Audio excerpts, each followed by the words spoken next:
नए पार्ट को आप इस टाइम में लाके देख सकते हो।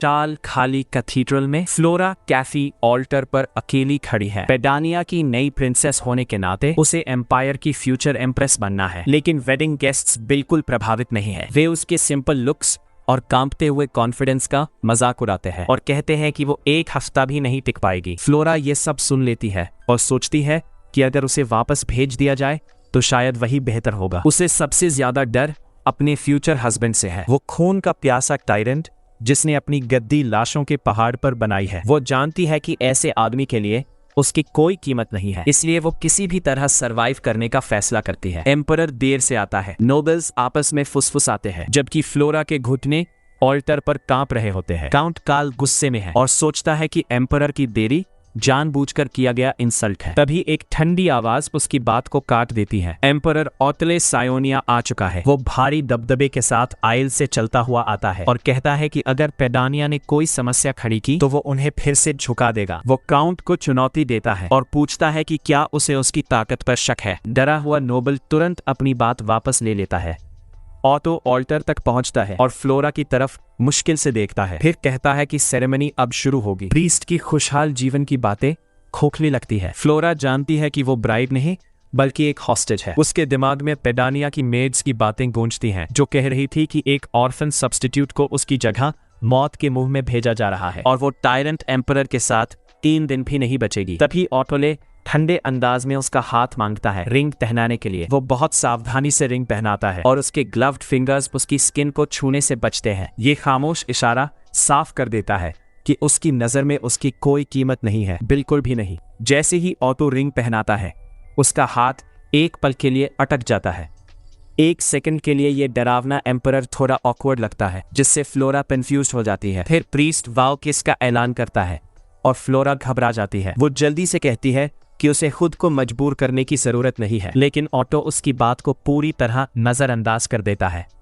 वो उसका वेल उठाता है और करीब आता है। फ्लोरा डर से जम जाती है और कांटेक्ट के लिए खुद को तैयार करती है, लेकिन वो बस पीछे हट जाता है और उसे छुए बिना छोड़ देता है। पब्लिक दिखावे के लिए इतना काफी था और फ्लोरा ऑल्टर पर शॉक में खड़ी रह जाती है। ग्रैंड किस की जगह ऑकले घुटनों पर बैठता है और उसके ग्लव्ड हैंड को फॉर्मली किस करता है। फिर उठकर भीड़ से अपलॉज की मांग करता है और तुरंत वहां से चला जाता है। फ्लोरा उसे जाते हुए देखती है, शॉक्ड लेकिन थोड़ी रिलीव्ड भी। कम से कम उसे वही खत्म नहीं किया गया। एम्परर आइल से जाते हुए अचानक रुक जाता है। उसे अपनी नई ब्राइड से एक अलग सी खुशबू आती है जो उसे रोक देती है। उसके चेहरे पर एक पल के लिए क्यूरियोसिटी दिखती है, फिर वो खुद को संभाल कर चला जाता है और उसे पूरी तरह अकेला छोड़ देता है। अपने नए कमरे में एक मेड फ्लोरा से कहती है कि वो आराम करे और उसे अकेला छोड़ देती है। जैसे ही वो बेड पर रखी डेलिकेट नाइट गाउन को देखती है उसे अपनी वेडिंग नाइट की सच्चाई समझ आने लगती है। फ्लोरा का दिमाग तेजी से दौड़ता है। उसे पता है कि एम्परर आने वाला है और उसे अच्छा इंप्रेशन बनाना होगा।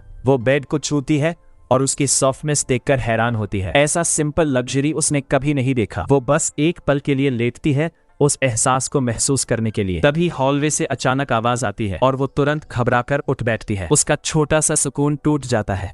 1 घंटा बीत जाता है। अब नाइट के लिए तैयार फ्लोरा मान लेती है कि एम्परर नहीं आएगा। इससे उसे थोड़ी राहत मिलती है, लेकिन साथ ही गहरी अनिश्चितता भी। उसे एक सुंदर बॉक्स दिखता है। वो उसे खोलती है और उसमें एक डेलिकेट हैंडकरचीफ मिलता है। वह सोचती है कि क्या उसे ये गिफ्ट देना चाहिए। उसका दिमाग फिर वेडिंग डे पर जाता है जब उसने क्वीन माँ से अपने डर का इजहार किया था और कहा था कि ये शादी उसे मौत की सजा जैसी लग रही है। क्वीन ने सख्ती से उसे याद दिलाया था कि उनके किंगडम की सर्वाइवल इस शादी पर टिकी है और उसे नई एम्प्रेस बनकर सिर ऊंचा रखना होगा। क्वीन माँ की बात याद करके फ्लोरा ऑटले को ढूंढने का फैसला करती है।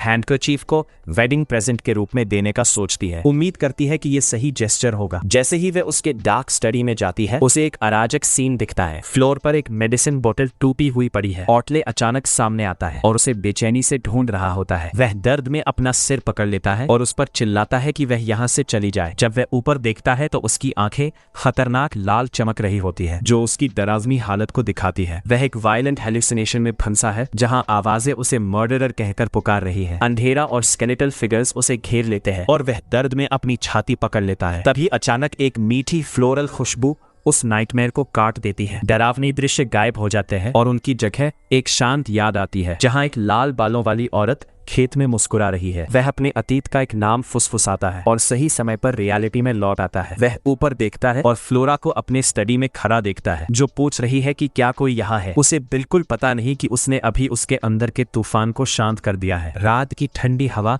फ्लोरा के कमरे में आ रही होती है। जब वह खिड़की के पास खड़ी होती है, अचानक अंधेरे से दो हाथ उसे पीछे से पकड़ लेते हैं और वह डर कर चिल्ला उठती है। वह ऑटले था। वह अपना चेहरा उसके बालों में छिपाता है और उसकी खुशबू से तुरंत सुकून महसूस करता है। पूरी तरह स्टन्ड फ्लोरा पूछती है कि उसे कौन पकड़ रहा है, लेकिन जवाब देने के बजाय ऑटले उसे घुमाकर अपनी तरफ करता है। उसकी आंखें डर से फैल जाती है जब मैं एम्परर को पहचानती है, जो उसे गहरी और अनजानी नजर से देख रहा है। डर से जमी हुई फ्लोरा समझ जाती है कि उसे एम्परर ने पकड़ा है। उसका हाथ उसके मुंह पर कस जाता है और उसकी पकड़ की मजबूत हो जाती है। उसके दिमाग में सिर्फ एक ही ख्याल दौड़ता है कि वह उसे मारने वाला है। डर इतना ज्यादा होता है कि उसकी नजर धुंधली होने लगती है। जैसे ही वह बेहोश होती है, ऑटले उसे पकड़ लेता है। वह अपनी बाहों में बेहोश लड़की को देखता है और उसकी आंखों में पहचान की हल्की सी झलक आती है। ये पेडेनिया का प्रिंसेस थी। बिना एक पल गवाए वह उसे अपनी बाहों में उठाकर अंदर ले जाता है। ऑटो बेहोश फ्लोरा को बेड पर लिटाता है और उसकी आंखों में हल्की उलझन झलकती है। वह सोचता है कि उसने उसे पिया कैसे समझ लिया।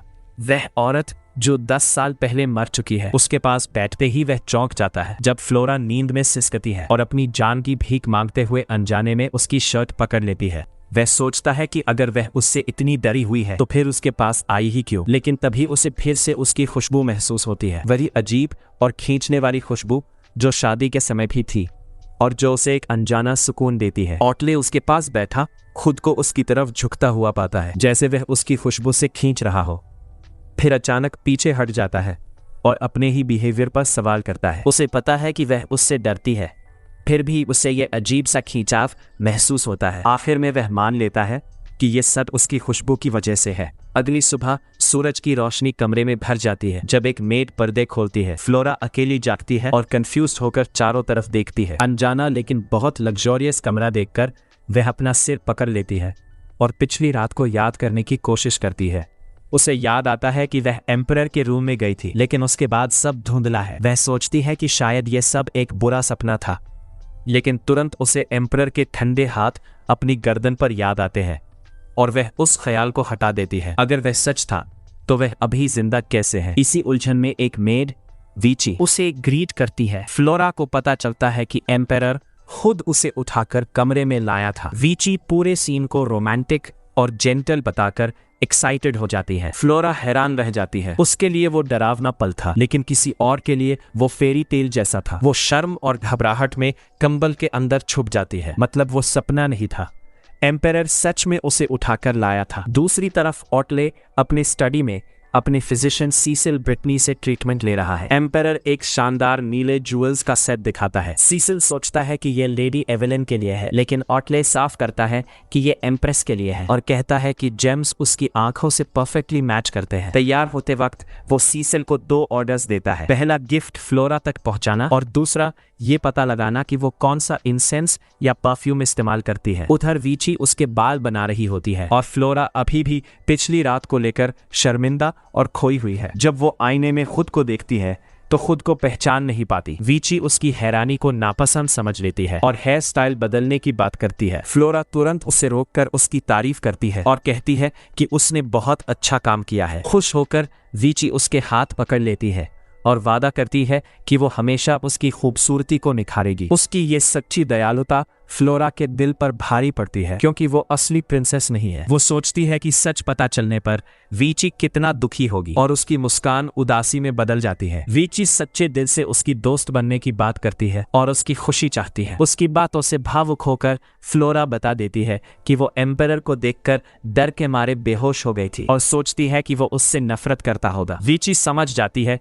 कि फ्लोरा को ऑटले की हालत के बारे में कुछ नहीं पता। वो उसे समझाती है कि वो आसानी से गुस्सा नहीं होता और उसकी डरावनी रेप्यूटेशन एम्पायर की ताकत है। बहुत लोग तो उसे देखकर ही बेहोश हो जाते हैं। ये सुनकर फ्लोरा थोड़ा बेहतर महसूस करती है और वीची ज्वेलरी लेने चली जाती है। फ्लोरा सोचती है कि कोई भी डराया जाना पसंद नहीं करता, हर कोई बस प्यार चाहता है। उसे ऑटले के अकेले बचपन की कल्पना होती है जहाँ लोग उसे मॉन्स्टर कहकर उससे दूर रहते थे। वो उसके दर्द को समझती है क्योंकि उसका अपना पास्ट भी ऐसा ही था। तभी वीची वापस आती है और माफी मांगती है कि उसे ज्वेलरी नहीं मिली। तभी सीसिल आ जाता है और बताता है कि एम्पायर ने उसे पिछली रात की घटना के बाद उसका चेकअप करने भेजा है और साथ में एक गिफ्ट भी दिया है। वो बॉक्स खोलता है जिसमें चमकदार नीले जेम्स वाला सुंदर ज्वेलरी सेट होता है। फ्लोरा हैरान रह जाती है और पूछती है कि क्या ये सच में उसके लिए है। वीची एक्साइटेड होकर कहती है कि ये उसके आउटफिट से परफेक्टली मैच करता है। शर्माते हुए फ्लोरा पूछती है कि क्या एम्पायर ने कुछ और कहा था। सीसिल मुस्कुराकर बताता है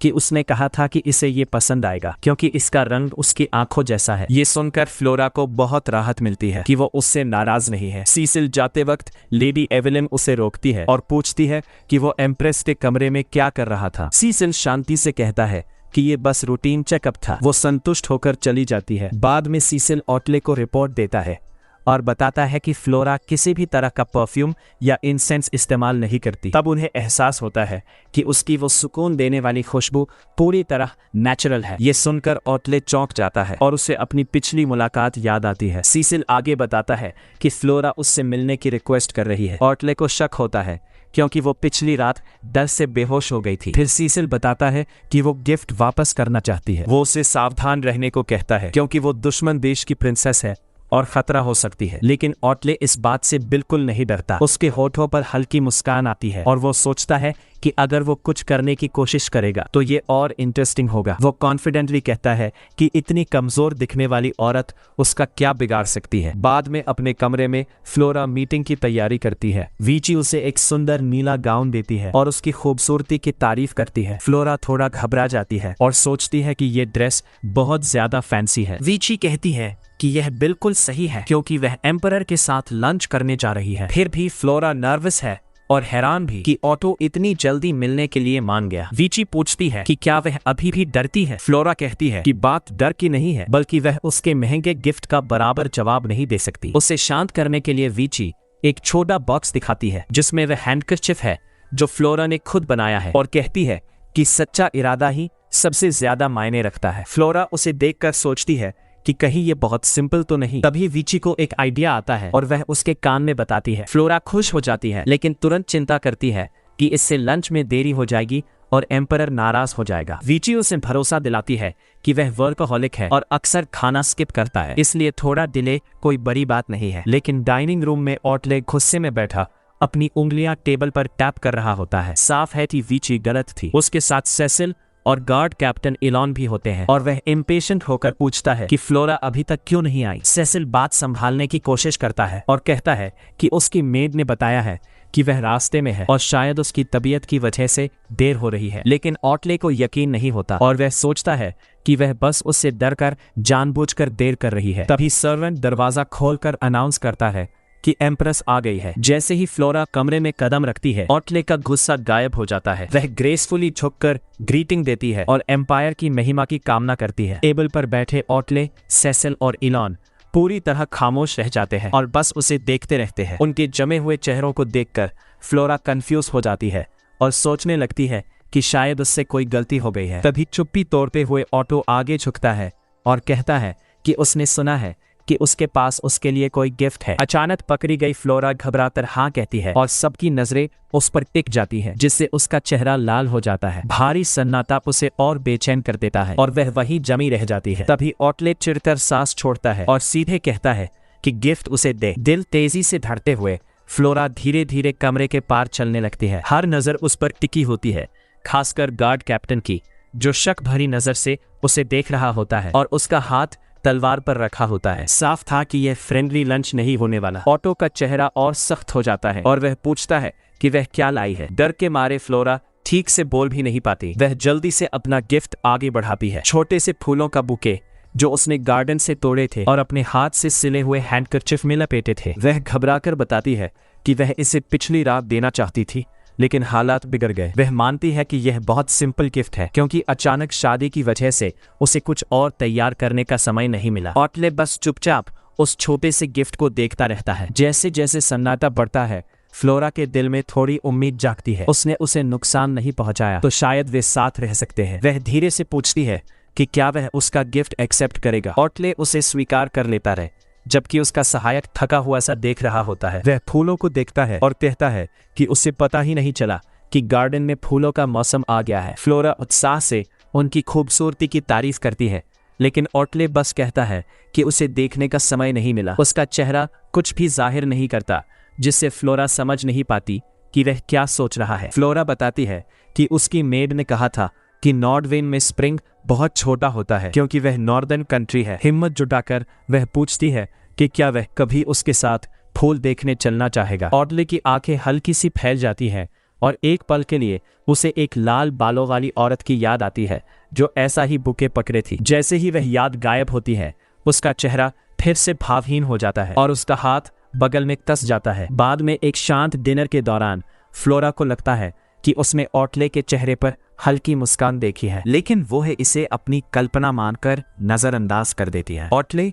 चुप्पी तोड़ता है और उसके दिए बुके को पकड़े हुए कहता है कि उसके देश में तो साल भर फूल होते हैं, तो शायद वो उनसे ऊब गई होगी। जवाब देने से पहले ही वो सीधे उसकी तरफ देखता है और पूछता है कि फिर भी क्या वो उसके साथ फूल देखने जाना चाहेगी। खुश होकर फ्लोरा तुरंत हाँ कह देती है और कहती है कि जब भी वो फ्री हो वो चल सकती है। ऑटले के होठों पर हल्की मुस्कान आती है और वो कहता है कि जब उसे समय मिलेगा तो वे साथ जाएंगे। फ्लोरा हैरान रह जाती है और एक पल के लिए सोचती है कि क्या वो अभी हंसा था, लेकिन फिर खुद ही उस ख्याल को असंभव मान लेती है। बाद में उसका ध्यान शानदार खाने की तरफ जाता है जब इंपीरियल हेड शेफ खुद उसे ट्रेडिशनल डिजर्ट पेश करता है और कहता है कि उसे सर्व करना उसके लिए सम्मान की बात है। सुंदर फ्रूट टार्ट देखकर फ्लोरा उसे धन्यवाद देती है और एक छोटा सा बाइट लेती है। उसका चेहरा खुशी से चमक उठता है और वो कहती है कि ये बहुत स्वादिष्ट है, जिससे शेफ और स्टाफ खुश हो जाते हैं। सामने बैठे ऑटले उसे देखता रहता है और वाइन पीता है। उसे याद आता है कि अगर उसने फूलों की जगह कोई वेपन निकाला होता तो गार्ड्स उसे वही खत्म कर देते, लेकिन अब वो खुशी से बात कर रही है। वो समझ नहीं पाता कि वो बहादुर है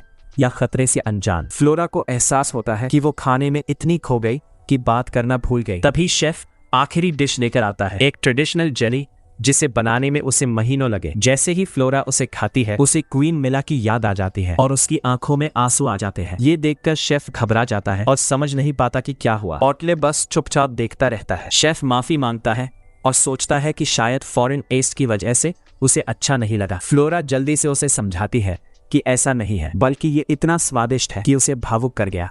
शेफ खुशी से भर जाता है। ऑटले अब भी चुपचाप देख रहा होता है। फ्लोरा सोचती है कि उससे बात करे, लेकिन फिर चुप रहने का फैसला करती है। तभी सेसिल आगे बढ़ता है और कहता है कि वो बीच में बोल रहा है, लेकिन पूछता है कि ऑटले पहले क्या कहना चाहता था।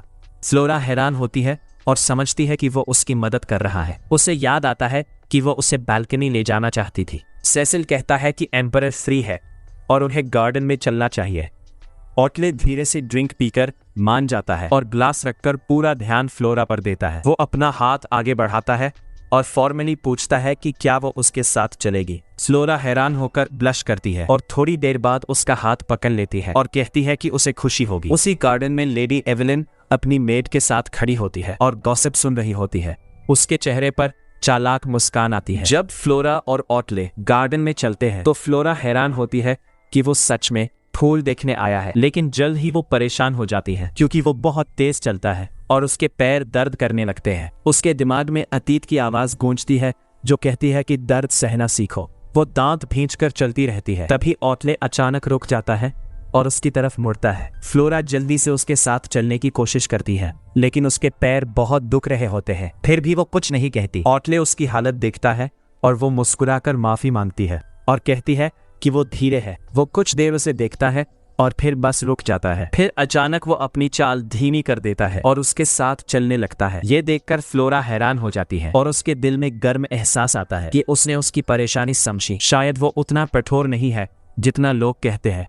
वो उम्मीद करने लगती है कि आगे भी ऐसे पल मिले। तभी एक तेज आवाज ऑटले का नाम पुकारती है और लेडी एवेलिन आ जाती है। वो बहुत अपनापन दिखाते हुए बात करती है, फिर खुद को संभालकर फॉर्मल हो जाती है। ऑटले उसे रोक देता है और कहता है कि बस करो और सिर उठाओ। फ्लोरा ये सब देखकर समझती है कि ये औरत जरूर बहुत ऊंचे दर्जे की है। फिर एवेलिन फ्लोरा की तरफ मुड़कर पूछती है कि वो कौन है। फ्लोरा घबरा जाती है और बोलने से पहले ही एवेलिन पहचान लेती है और पूछती है कि क्या वो पेडानिया की प्रिंसेस फ्लोरा है। फ्लोरा धीरे से हाँ कहती है। एवेलिन मुस्कुराकर खुद को ड्यूक की बेटी और एम्परर की चाइल्डहुड फ्रेंड बताती है। तभी ऑटल ठंडी आवाज में कहता है कि वो उसे उसके सही टाइटल इंपीरियल मैजेस्टी से बुलाए। फ्लोरा माहौल शांत करने की कोशिश करती है और कहती है कि उसे कोई दिक्कत नहीं है। एवेलिन उसके साथ हाथ जोड़ लेती है और कहती है कि वो बहुत दयालु है और एम्परर जैसी नहीं है। तभी एवेलिन की नजर फ्लोरा के सीने पर पड़ती है। वह उसके खूबसूरत नेकलेस की तारीफ करती है और सीधे पूछती है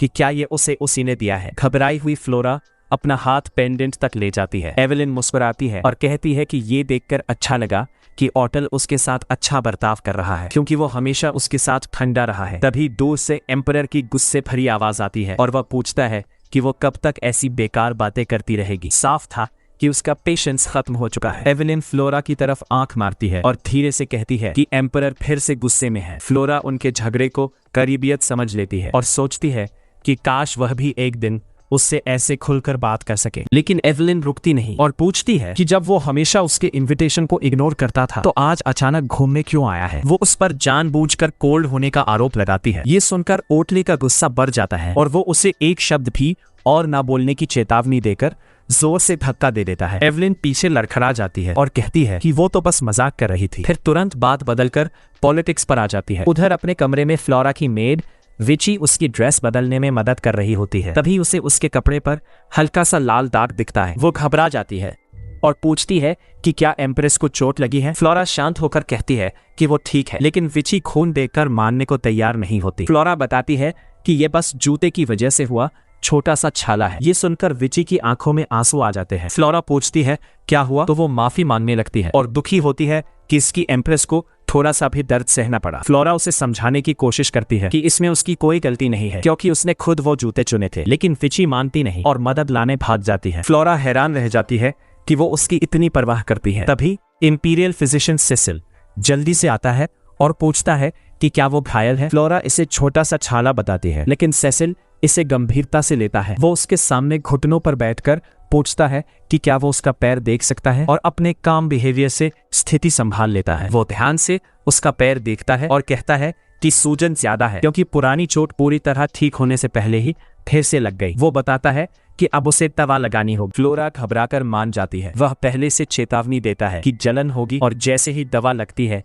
वो हल्का सा दर्द महसूस करती है। उसे उसकी केयरफुल केयर अच्छी लगती है, लेकिन उसके दिमाग में एक और ख्याल आता है और वो मन ही मन माफी मांगती है। सेसिल का चेहरा गंभीर हो जाता है और वह पूछता है कि उसने दर्द के बारे में बताया क्यों नहीं। फ्लोरा नजरें चुराकर कहती है कि उसे लगा ये कोई बड़ी बात नहीं है। सेसिल खुद को दोष देता है और माफी मांगता है कि उसने उसे एम्परर के साथ चलने का सुझाव दिया। फ्लोरा तुरंत कहती है कि इसमें उसकी गलती नहीं है। फिर दोनों के बीच अजीब सी चुप्पी छा जाती है। जब वह उसका इलाज खत्म करता है, उधर ऑटल अपने डेस्क पर बैठा होता है, लेकिन उसका ध्यान नहीं लग रहा, क्योंकि फ्लोरा की चोट की खबर उसे परेशान कर रही होती है। अपने ऑफिस में वह सेसिल की रिपोर्ट सुनता है। सेसिल बताता है कि फ्लोरा की चोट गंभीर है और उसमें इन्फेक्शन के लक्षण है, इसलिए उसे आराम की जरूरत है। गुस्से में ऑटल अपनी पेन मेज पर पटक देता है और सोचता है कि उसने दर्द छुपाया क्यों। सेसिल कहता है कि उसने कुछ नहीं बताया। फ्लोरा का शांत चेहरा याद करके ऑटल और बेचैन हो जाता है और समझ नहीं पाता कि उसने उस पर भरोसा क्यों नहीं किया। 5 दिन बाद फ्लोरा खिड़की के पास बैठी आराम कर रही होती है। उसके पैरों पर भारी बैंडेज बंधा होता है। वह सोचती है कि सेसिल ने शायद ज्यादा बढ़ा चढ़ाकर कहा था। उसका ध्यान ऑटल की तरफ जाता है और वह सोचती है कि वह इन 5 दिनों में क्या कर रहा होगा। वह कल्पना करती है कि वो एवेलिन के साथ गार्डन में होगा और सोचती है कि शायद वह उसे जल्दी भूल जाएगा। यह सोचकर उसे दुख होता है, लेकिन वह अपने असली एहसास नहीं छुपा पाती। वह उसे फिर से देखना चाहती है। उसी समय ऑटले तेजी से उसके कमरे की तरफ बढ़ रहा होता है। पैलेस की मेड्स उसे देखकर फुसफुसाती है कि वह फिर ऑफिस जा रहा है और सोचती है कि वह फिर से सोए बिना काम करेगा, क्योंकि वह कई दिनों से खराब मूड में है। वे तय करती है कि उसके सामने बहुत सावधान रहेंगी। ऑफिस में पहुंचकर वह कोट उतारकर चेयर पर बैठ जाता है और तुरंत सीसेल से पूछता है कि एम्प्रेस कैसी है। सीसेल कहता है कि फ्लोरा अपने कमरे में आराम कर रही है। ऑटले तुरंत पूछता है कि इलाज जारी है या नहीं। सीसेल उसकी चिंता समझकर कहता है कि उसे खुद जाकर मिल लेना चाहिए। ऑटले गुस्से में कहता है कि वह उसके लिए परेशान नहीं है, लेकिन अंदर ही अंदर वह चिढ़ा हुआ है कि फ्लोरा के दर्द छुपाने से वह खुद बुरा दिख रहा है। फिर भी वह गला साफ करता है और मान जाता है, लेकिन दिखाता है कि वह सिर्फ सीसिल के कहने पर जा रहा है। उधर फ्लोरा खिड़की के पास बैठी सोच में खोई होती है। विची उसे उदास देखकर उसके कंधे पर शॉल डालती है और पूछती है कि क्या वह दुखी है। फ्लोरा धीरे से हाँ कहती है। उसे खुश करने के लिए विची मजाक में कहती है कि वह उसे पीठ पर बैठाकर बाहर घुमाने ले जाएगी। फ्लोरा हंसकर पूछती है कि क्या वह उसे उठा भी पाएगी। विची कॉन्फिडेंस से कहती है कि वह जितनी दिखती है उससे ज्यादा स्ट्रांग है। उसकी सच्चाई देखकर फ्लोरा मुस्कुरा देती है और माना नहीं करती, लेकिन जैसे ही फ्लोरा उसकी पीठ पर चढ़ती है विची का बैलेंस बिगड़ जाता है। उसके पैर कांपने लगते हैं और दोनों गिर जाते हैं। तभी दरवाजा खुलता है और ओटले अपने गार्ड के साथ अंदर आता है और दोनों को जमीन पर गिरा हुआ देख रुक जाता है। विची घबराकर माफी मांगने लगती है और ऊपर देखती है तो एम्परर को सामने खड़ा पाती है। ओटले ठंडी आवाज में पूछता है कि वे क्या कर रही थी। फ्लोरा ऊपर देखती है और उसे देखकर चौंक जाती है। वह मेड को इग्नोर करके फ्लोरा का हाथ पकड़ता है और पूछता है कि वह कब तक जमीन पर बैठी रहेगी। जैसे ही वह उसे करीब खींचता है उसकी जानी पहचानी खुशबू उसे शांत कर देती है। बिना कुछ कहे वह उसे आसानी से अपनी बाहों में उठा लेता है और गार्ड और मेड को बाहर जाने का आदेश देता है। सब शॉक्ड रह जाते हैं। वह फ्लोरा को लेकर हॉलवे से गुजरते हुए एक कमरे में जाता है और उसे बेड पर लेटाता है। उसका दिल तेजी से धड़क रहा होता है। इससे पहले कि वह कुछ समझे वह उसके ऊपर झुकता है और उसकी लाल आंखें उसे घूर रही होती है। वह कहता है कि उसके दिमाग में कुछ बात है जो उसे परेशान कर रही है। फ्लोरा उसकी नजरों में फंसी रह जाती है और सोचती है कि वह क्या कहना चाहता है। ऑटो उसे दबाकर रखता है और कहता है कि अगर उसने सच नहीं बताया तो उसकी जान खतरे में है। फ्लोरा डर जाती है और सोचती है कि उसे उसकी असली पहचान पता चल गई। तभी ओटले को महसूस होता है कि उसकी वह सुकून देने वाली खुशबू गायब है। वह इसे नजरअंदाज करता है और उसका चेहरा पकड़कर उसे उसकी डरावनी रेपुटेशन याद दिलाता है। वह पूछता है कि क्या डर की वजह से वह चुप रही, जिससे फ्लोरा कुछ समझा नहीं पाती, लेकिन असली बात कुछ और थी। वह कहता है कि उसे उसके पैर की चोट के बारे में पता है और पूछता है कि उसने दर्द में पूरा गार्डन क्यों चला बिना कुछ बोले। उसकी आवाज तेज हो जाती है और वह पूछता है कि क्या उसने उसे भी बाकी लोगों की तरह एक खतरनाक किलर समझा इसलिए छुपाया। फ्लोरा माना करने की कोशिश करती है लेकिन बोल नहीं पाती। उसके दिमाग में बचपन की याद आती है जहां उसे सिखाया गया था कि दर्द,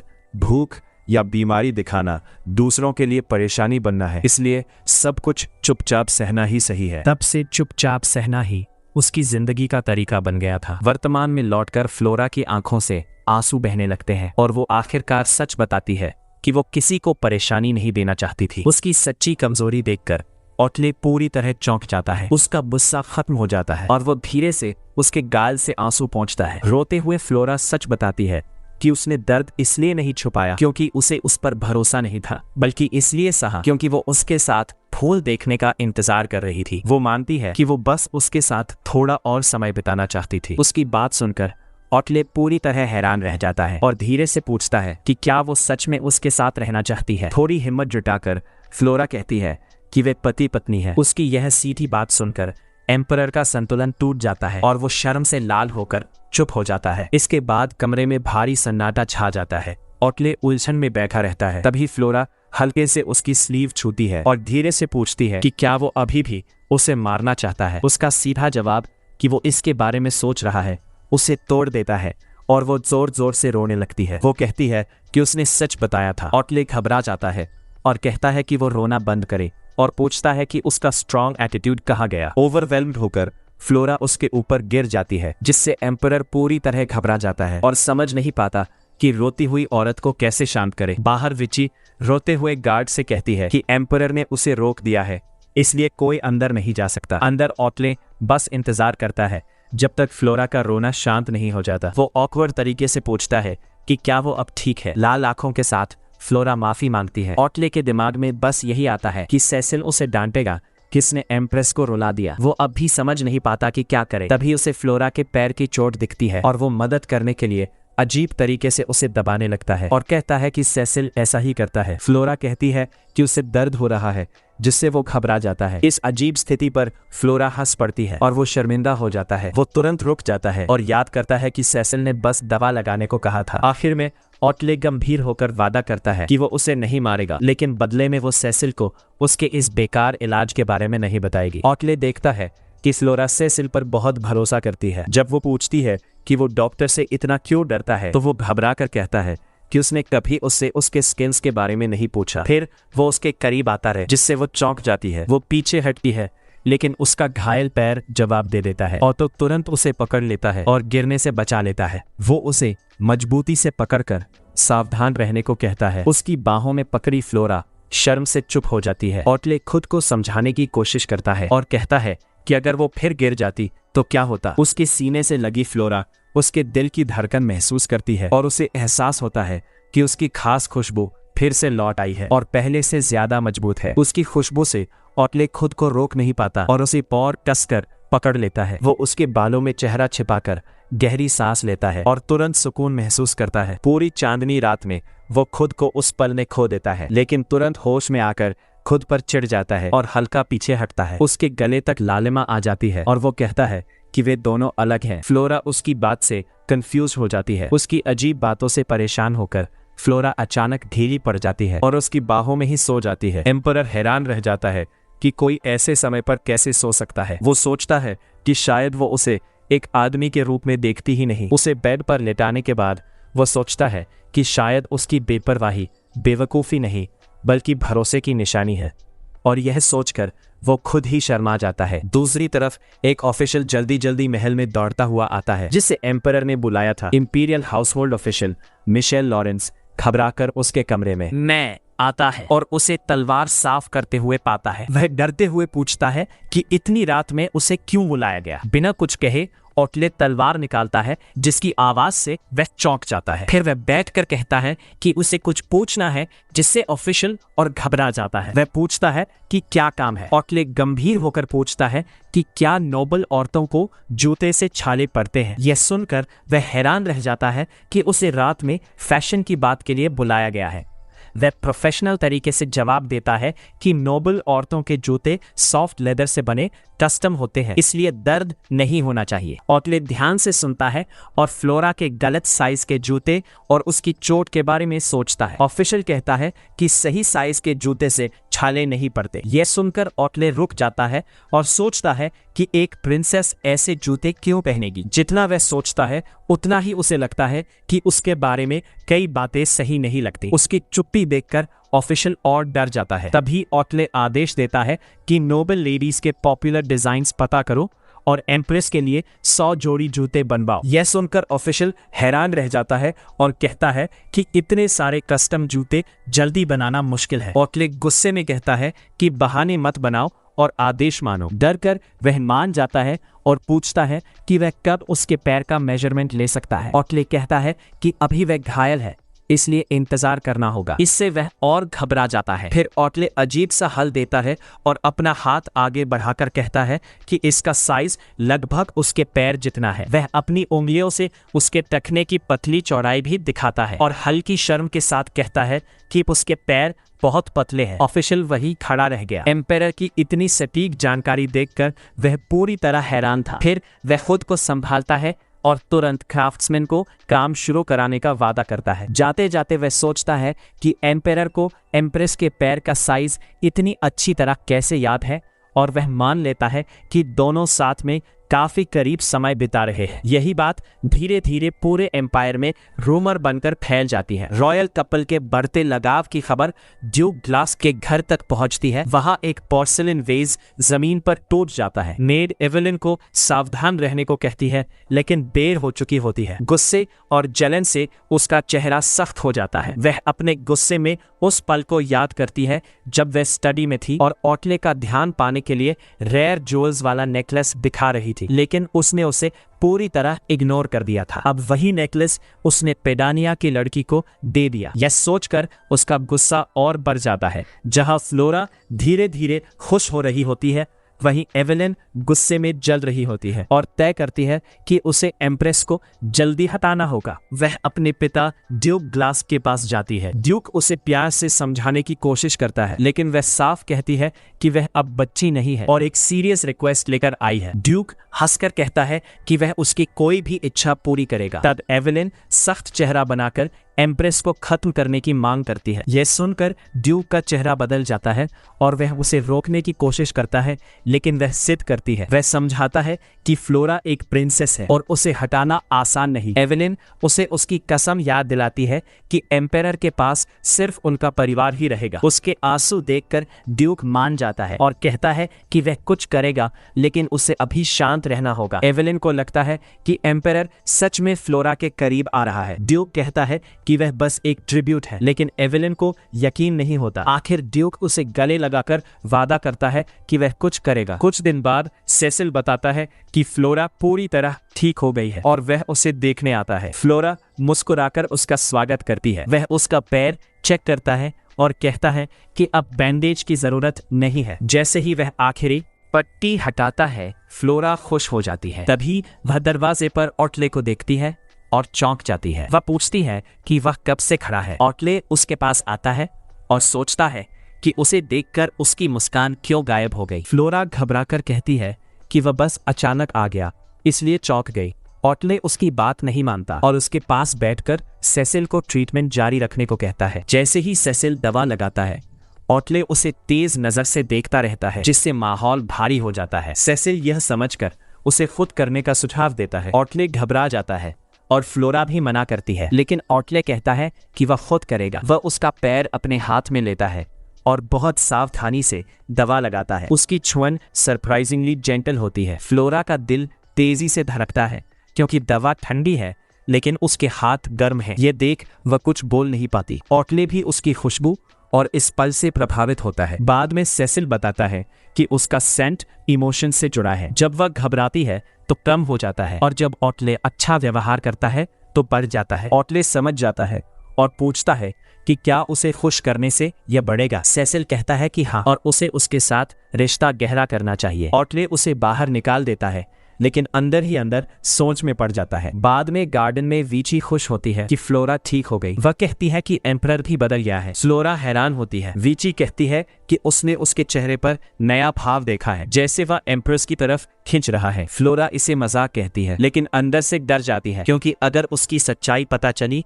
तो वह मर जाएगी। वीची उसे समझाती है कि एम्परर उतना बुरा नहीं है जितना रूमर्स कहते हैं। वह बताती है कि वह सर्वेंट्स के साथ कभी हाश नहीं रहा। अगर वह सच में क्रूअल होता तो वह लोग कब के मुश्किल में पड़ जाते। वह मानती है कि वह डरावना दिखता है, लेकिन अंदर से जेंटल है। फिर वीची बताती है कि एम्परर आज रात आएगा। यह सुनकर फ्लोरा चौंक जाती है। वीची जल्दी से एक स्पेशल नाइट गाउन निकालती है और कहती है कि उसे जाने नहीं देना चाहिए। वह उसे पहनने को कहती है। फ्लोरा शर्माते हुए पूछती है कि क्या ये सच में कपड़ा है। वीची हंसकर कहती है कि हाँ, और उसे तैयार करती है। कपड़े पहनकर फ्लोरा नर्वस होकर खुद को देखती है और सोचती है कि क्या ये काफी होगा। वीची खुश होकर उसकी तारीफ करती है और उसे एक केप देती है और कहती है कि सही समय पर इसे हटाना। फ्लोरा कंफ्यूज होकर पूछती है कि उसका क्या मतलब है। वीची गला साफ करते हुए समझाती है कि सही मौका तब होता है जब वह और एम्परर सबसे ज्यादा करीब हो। यह सुनकर फ्लोरा शर्मा जाती है और समझ जाती है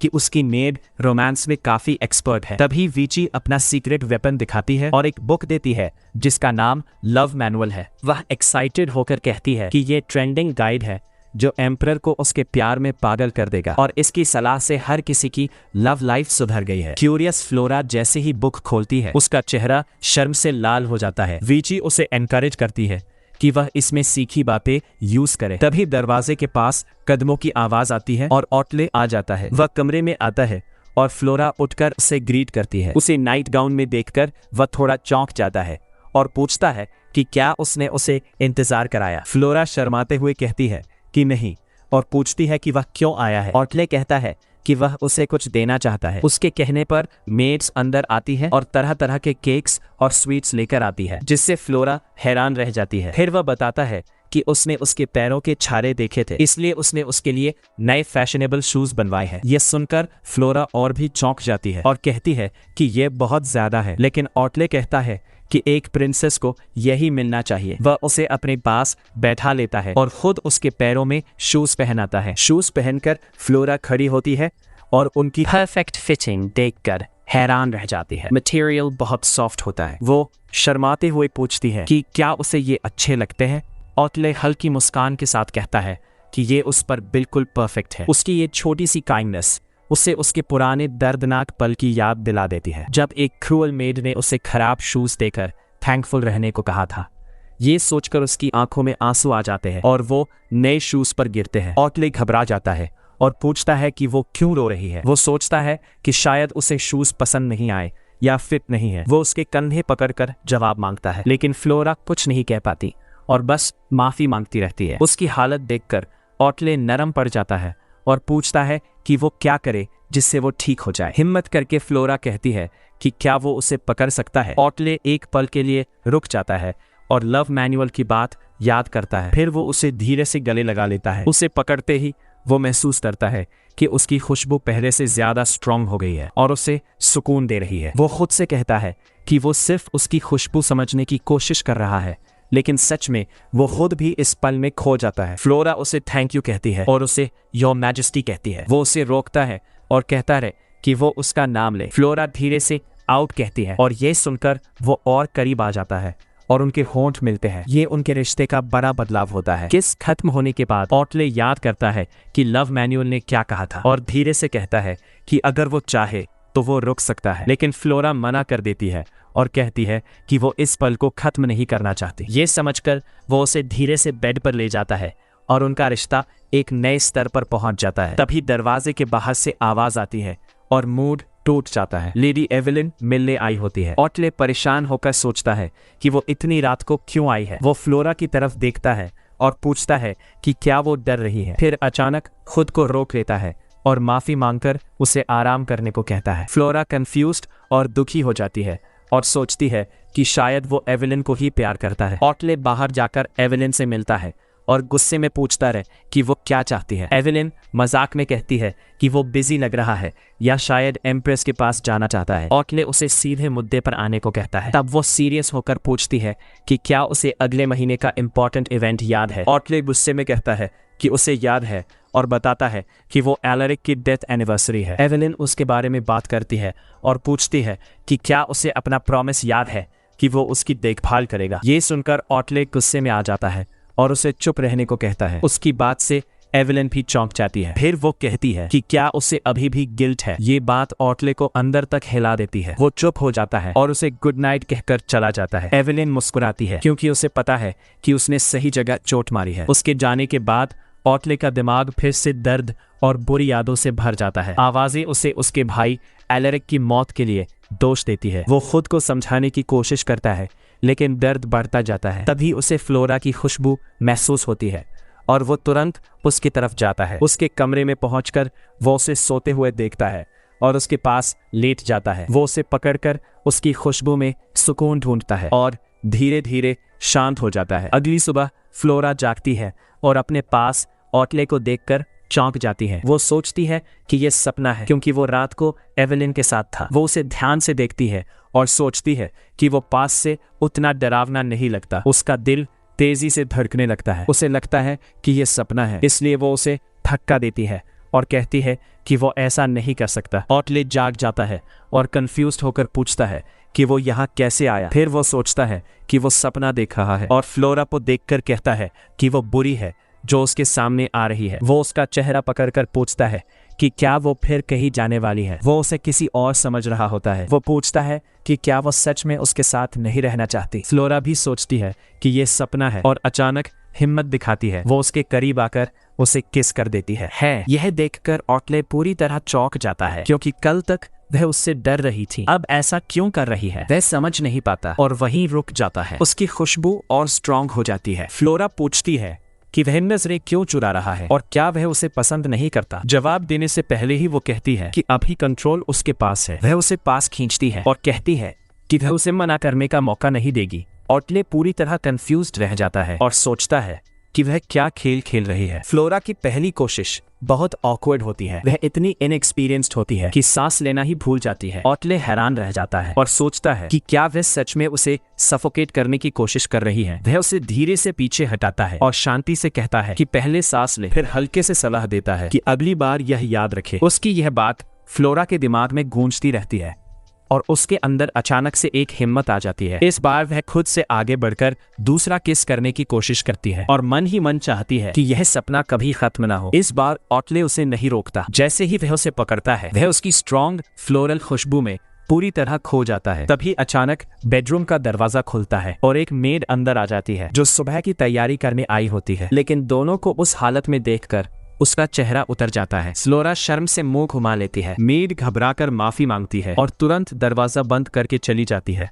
अब अकेले रहकर फ्लोरा को अचानक एहसास होता है कि यह कोई सपना नहीं था। उसकी सारी हरकतें सच में हुई थी। सुबह की रोशनी में यह सच उसे और साफ दिखने लगता है। वह घबराकर सिर झुका लेती है और ऑटले से बार बार माफी मांगने लगती है। ऑटले थोड़ा शर्माता है लेकिन शांत रहकर कहता है कि पति पत्नी के बीच ऐसा होना गलत नहीं है। लेकिन फ्लोरा गिल्ट में डूब जाती है और सोचती है कि उसने खुद को उस पर थोप दिया जबकि वह उसे पसंद नहीं करता। ऑटले उसकी इस सोच से कंफ्यूज हो जाता है और अपने बालों में हाथ फेरते हुए सोचता है कि उसका स्लीपी कॉन्फिडेंस तो उसे क्यूट लगा था। दूसरी तरफ पैलेस गार्डन में कुछ नोबल विमेन एम्प्रेस के बारे में गॉसिप कर रही होती है और कहती है कि फ्लोरा शादी में काफी बोल्ड है। तभी उन्हें सीसिल दिखता है और वह उसे घेर कर सवाल पूछने लगती है। वह मना करता है लेकिन पास खड़ा कोचमैन खुद ही रोमांटिक रूमर्स कंफर्म कर देता है। वही पेडेनिया पैलेस में क्वीन मीला को खबर मिलती है कि फ्लोरा जिंदा है और उसने एम्परर को अपनी तरफ कर लिया है। एक नोबल मैन कहता है कि अब उसे रिवेंज के लिए यूज किया जा सकता है। क्वीन मुस्कुराती है और सोचती है कि उसे कैसे इस्तेमाल किया जाए। उधर फ्लोरा को कुछ पता नहीं होता और वह खोई हुई रहती है। उसे भूख भी नहीं लगती। उसकी मेड विची गलत समझ लेती है और एक्साइटेड होकर फिजिशियन को बुलाने चली जाती है। फ्लोरा उसे समझाने की कोशिश करती है कि कुछ नहीं हुआ, लेकिन विची नहीं मानती और रोमांस मैनुअल देखकर नया प्लान बनाती है कि दोनों के बीच सोल कनेक्शन बनाना होगा और इसके लिए रोमांटिक मेमोरीज बनानी होंगी। अगली सुबह विची उसे राइडिंग ड्रेस पहनाती है और प्लान शुरू होता है। फ्लोरा स्टेबल में ऑटले के पास जाती है और नर्वस होकर उसकी हॉर्स राइडिंग स्किल की तारीफ करती है। ऑटले कहता है कि सिर्फ देखना बोरिंग है और उसे खुद राइडिंग ट्राई करनी चाहिए। वह हॉर्स की रेंज पकड़कर उसे सिखाने लगता है। फ्लोरा डर कर बताती है कि उसे राइडिंग नहीं आती। यह सुनकर ऑटले चौंक जाता है लेकिन वो गलत समझता है कि वह उससे सीखना चाहती है और लेसन शुरू कर देता है। वह खुद हॉर्स पर चढ़कर सही तरीका दिखाता है। फ्लोरा उसे देखती है और पहली बार उसे एक पेशेंट टीचर की तरह देखती है। फिर वह उसे हाथ देकर अपने सामने हॉर्स पर बैठा लेता है और दोनों साथ राइड करते हैं। फ्लोरा आंखें बंद कर लेती है और पूरी तरह उस पर ट्रस्ट करती है। जब हॉर्स रुकता है तो वह आंखें खोलती है और सामने गोल्डन फ्लावर्स से भरा फील्ड और सनसेट देखती है। वह हैरान रह जाती है। ऑटले भी कहता है कि यह खूबसूरत है लेकिन उसके दिमाग में रेड हेड वुमन की याद आ जाती है। वह अचानक फ्लोरा को थोड़ा और करीब खींचता है और कहता है कि उसकी ब्यूटी ने उसे डिस्ट्रैक्ट कर दिया। फ्लोरा शर्माती है और कुछ नहीं कह पाती। बाद में रूम में विची उसके बाल बनाते हुए पूछती है कि राइड कैसी थी। फ्लोरा बताती है कि ऑटले उसे फ्लावर फील्ड ले गया और जब वह करीब आया तो उसने सिर्फ उसके माथे पर किस किया और कहा कि ये उसकी हिम्मत के लिए रिवॉर्ड है। विची बहुत खुश होती है और बताती है कि वह फील्ड ऑटले ने खुद बनाया था और किसी को कभी नहीं दिखाया, एवेलिन को भी नहीं। इससे फ्लोरा को लगता है कि वह उसके लिए खास बन गई है लेकिन उसे याद आता है कि उस समय ऑटले की आंखों में दर्द था। विची उसे नोटिस नहीं करती और खुश होकर कहती है कि वह जरूर उसका दिल जीत लेगी। फ्लोरा भी खुश होकर बताती है कि ऑटले उसे स्वॉर्ड फाइटिंग सिखाने वाला है लेकिन ये सुनते ही विची डर जाती है क्योंकि उसे ट्रेनिंग का सच पता होता है। ट्रेनिंग ग्राउंड पर फ्लोरा वुडन स्वॉर्ड लेकर खड़ी होती है लेकिन ऑटले का तरीका बहुत कठोर होता है। वह आसानी से उसे हरा देता है और कहता है कि वह फिर मर गई। फ्लोरा थक जाती है और समझ जाती है कि यह आसान नहीं है लेकिन ऑटले उसे सरप्राइजिंगली पास होने पर कॉम्प्लीमेंट करता है और कहता है कि पहला कदम डर का सामना करना है जो उसने कर लिया। लेकिन फ्लोरा जानती है कि वह ब्रेव नहीं थी बल्कि डर से जमी हुई थी। उसे अपने पास्ट की याद आती है जब उसे फेलियर पर सजा मिलती थी। उसे डर लगता है कि अगर उसने ऑटले को डिसअपॉइंट किया तो वही सब फिर होगा। उसके दिमाग में बचपन की यादें आती हैं जहां उसकी क्रूअल ट्यूटर उसे बेकार कहती थी और वार्निंग देती थी कि उसकी कमजोरी उसकी सच्चाई खोल देगी। वह उसे पकड़कर डांटती थी कि वह जानबूझकर फेल होती है ताकि क्वीन के सामने शर्मिंदा करे। जब फ्लोरा डरते हुए फिर से डेमोन्स्ट्रेशन मांगती है तो उसकी पुरानी ट्यूटर गुस्से में आ जाती है और उसे बिना रोके प्रैक्टिस करने का आदेश देती है। ये सजा इतनी कठोर होती है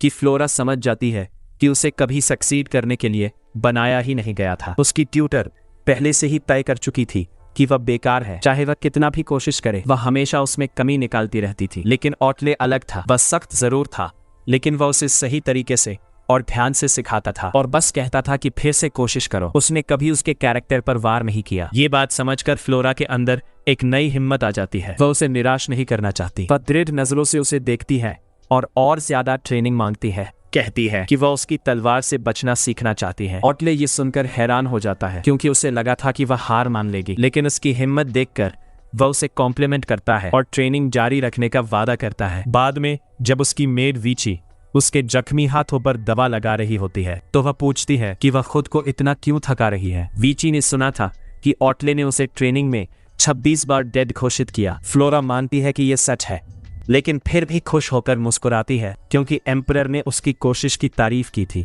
और उसके लिए वही एक पल बहुत मायने रखता है। दूसरी तरफ ऑटले बाथ हाउस में आराम कर रहा होता है। तभी सीसिल उसके पास आता है और चिंता जताता है कि फ्लोरा की मेड पहले ही दवा लेने आई थी और कहता है कि शायद एम्परर उसके साथ ज्यादा सख्त हो रहा है। ऑटले शांति से कहता है कि सीसिल उसे कम समझ रहा है। वह मान चुका है कि फ्लोरा के अंदर असली हिम्मत है और वह हार मानने वालों में से नहीं है। वह उसे किसी खास परिवार की लड़की जैसा बताता है और अपने मन में एक नया फैसला करता है। उधर फ्लोरा ट्रेनिंग से थककर बाथ हाउस आती है ताकि अगले दिन के लिए तैयार हो सके। वह गर्म पानी में उतरती है, लेकिन अचानक एक मजबूत हाथ उसकी कलाई पकड़ लेता है और वह संतुलन खो देती है। अगले ही पल वह ऑटले की छाती से लगी होती है।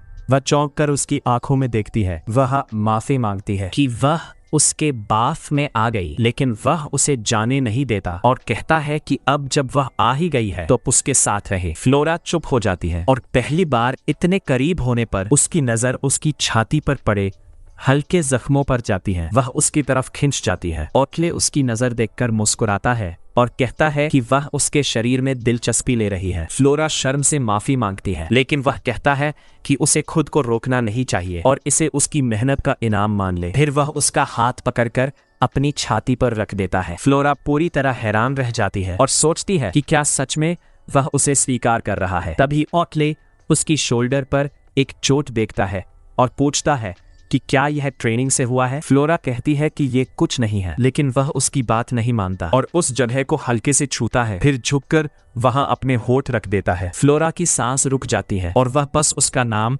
धीरे से बोल पाती है। उसका दिल तेजी से धड़कने लगता है और वह इस नजदीकी को संभाल नहीं पाती। वह उससे रुकने को कहती है। ऑटले थोड़ा पीछे हटता है और पूछता है क्या हुआ। फ्लोरा कहती है कि उसे अजीब लग रहा है और उसका सिर घूम रहा है। उसे देखकर ऑटले हल्का सा हंस देता है। फ्लोरा पूछती है कि वह क्यों हंस रहा है। वह कहता है कि वह बस उसकी मेहनत की तारीफ करना चाहता था, लेकिन फिर उसका अंदाज बदल जाता है और वह अचानक उसे खींचकर किस कर लेता है। फ्लोरा सांस तक नहीं ले पाती, लेकिन उसे समझ आ जाता है कि उसके दिल में क्या है। वह भी उसके और करीब आना चाहती है, लेकिन जब ऑटले उसकी हालत देखता है तो थोड़ा पीछे हट जाता है और सोचता है कि शायद वह जल्दी कर गया। दोनों के बीच खामोशी छा जाती है। रात को फ्लोरा थक कर सो जाती है और ऑटले जाग रहा होता है। वह एक बुक देखता है और समझ जाता है कि फ्लोरा उसकी मदद के लिए चीजें सीख रही थी। वह हल्की मुस्कान के साथ उसके गाल को छूता है और उसे प्यारी कहता है। फिर उसके माथे पर किस करके गुड नाइट कहता है। एक हफ्ते बाद फ्लोरा सीसिल के साथ बैठती है और वह उसे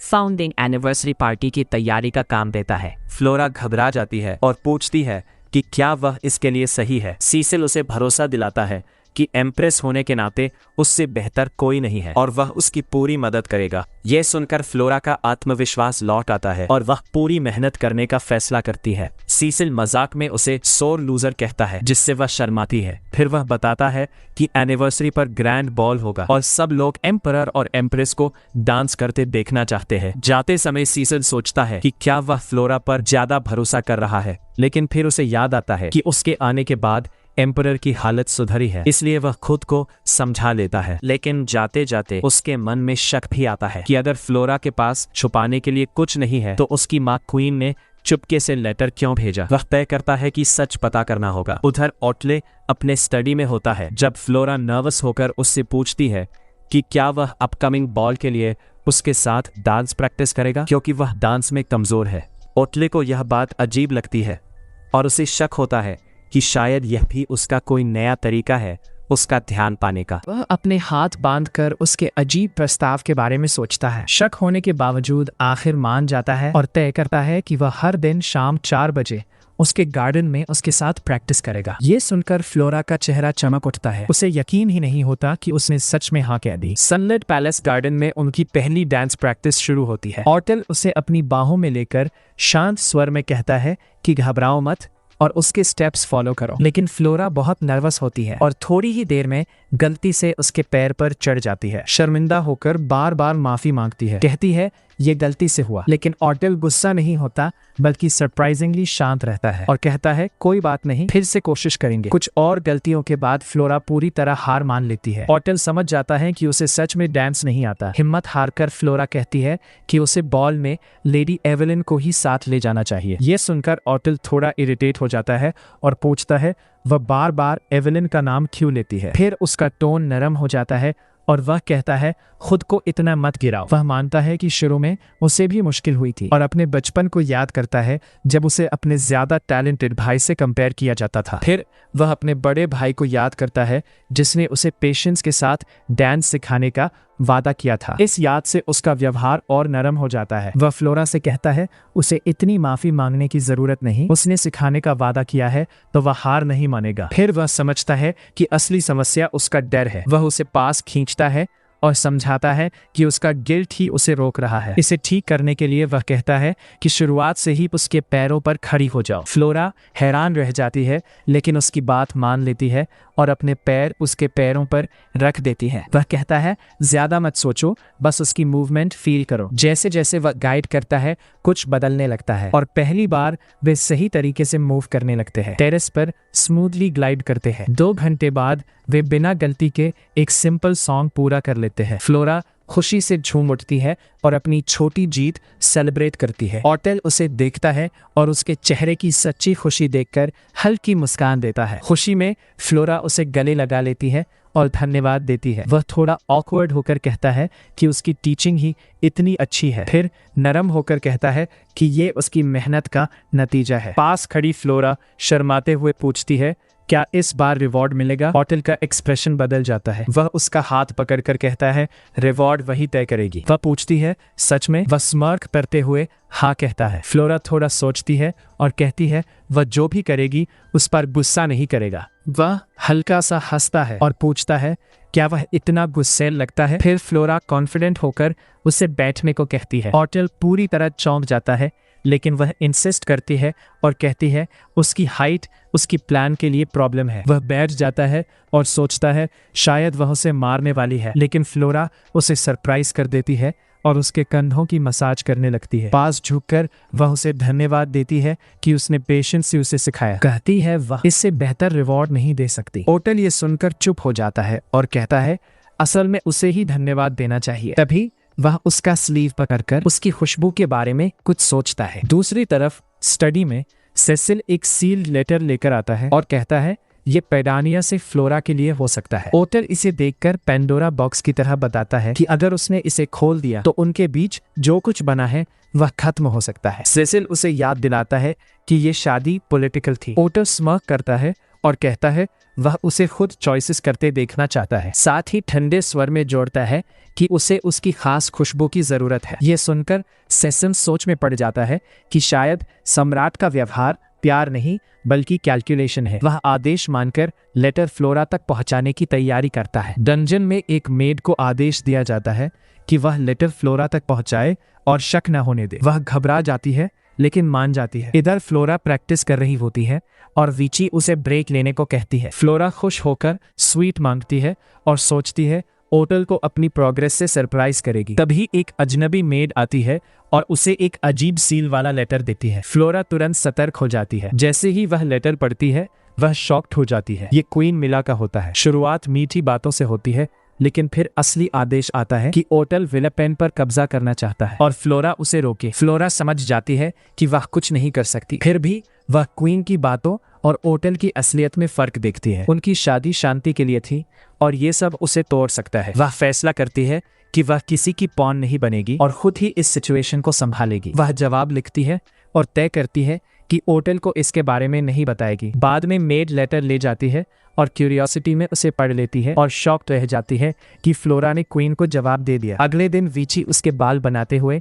उसे टीज करती है और पूछती है क्या वह सम्राट को मिस कर रही है। फ्लोरा मना करती है लेकिन शर्मा जाती है। वीची नया लेटर दिखाकर मजाक करती है, फिर बताती है उसने उसे पढ़ा और उसे लव स्टोरी समझा। फ्लोरा घबराकर बताती है वह क्वीन को रिप्लाई था। लिखते समय वह ओटल के बारे में सोचने लगी और लेटर लंबा हो गया। वीची ये सुनकर खुश होती है और कहती है उसे अपने फीलिंग्स सीधे सम्राट को बताने चाहिए। ये बात फ्लोरा को सोच में डाल देती है और वह अपने अकेले बचपन को याद करने लगती है जहां वह हमेशा दूर से दूसरों को देखती रहती थी। जब उसने एक बार हिम्मत जुटाकर बच्चों से साथ खेलने को कहा तब सबने बस उसे घूरा और पूरी तरह नजरअंदाज कर दिया। यह ठुकराया जाना उसके साथ हर जगह बना रहा, यहाँ तक कि खाने के समय भी अगर वो कह देती कि उसे कोई खाना पसंद नहीं है तो उसकी देखभाल करने वाली उसे डांट देती। उसे बचपन से सिखा दिया गया था कि उसकी फीलिंग्स मायने नहीं रखती और चुप रहकर सहना ही बेहतर है। अपने अतीत का बोझ फिर से महसूस करते हुए फ्लोरा ने तय किया